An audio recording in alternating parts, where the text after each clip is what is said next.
Naglabas ng open letter ang internet personality na si Sian Gaza para sa dalawang personalidad na sina sports reporter Apple David at komedyanteng si Aura Briguela. Unahin natin ang kontrobersyang kinasasangkutan ni Apple David. Matatanda ang umani ng pambabatiko si David mula sa ilang netizens matapos niyang isapubliko ang relasyon sa isang 18 taong gulang na student-athlete. Agad namang dinala ni David sa social media ang kanyang paglilinaw, kung saan itinanggi niya ang mga akusasyon ng grooming at binigyang diin na nasa legal na edad na ang kanyang kapareha nang magsimula silang mag-date. Sa kabila ng paglilinaw na ito, naglabas ng kanyang opinyon si Sian Gaza. Ayon kay Gaza, bagamat legal ang edad ng dalawa, hindi umano maiiwasan na maging paksa ng kritisismo ang malaking agwat ng kanilang edad sa mata ng publiko. Dagdag pa niya, ang ganitong uri ng relasyon ay patuloy na magiging batayan ng usap-usapan anuman ang maging paliwanag. Bukod kay David, ibinaling din ni Sian Gaza ang kanyang pansin kay Aura Briguela. Sa isang hiwalay na pahayag na nag-viral sa Facebook, tahasang pinuna ni Gaza ang estilo ng pananamit at pangkalahatang presentasyon ng komedyante sa publiko. Ayon sa post ni Gaza, binigyang diin niya ang katagang, yakma ang pananamit sa itsura.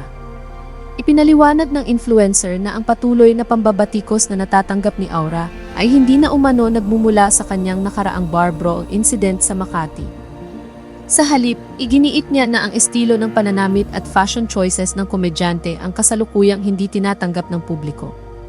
Ginamit din ni Gaza bilang halimbawa ang mga batikang personalidad tulad ni Boy Abunda at OG Diaz na anya ay nagpapakita ng formalidad.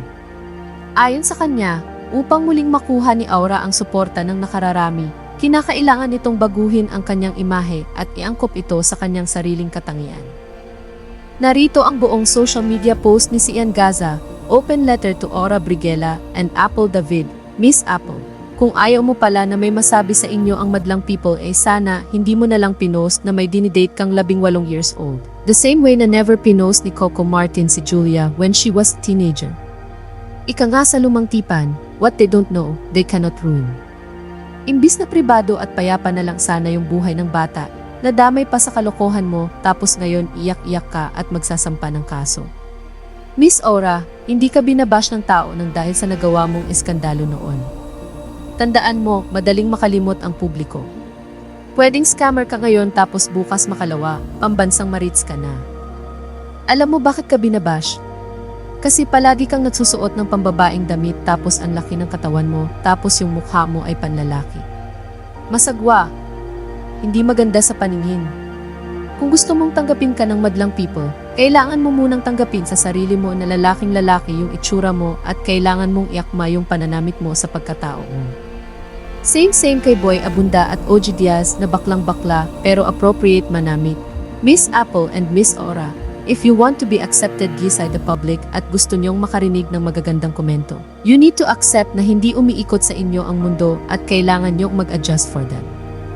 Hindi publiko ang mag-adjust para sa inyo. Kayo ang sasabay sa agos ng mundo. If you want to live your life freely the way you want it to be, di manahimik kayo. Huwag kayong mag-post, live the private life and stop seeking the public's approval. Ganun lang kasimple yon.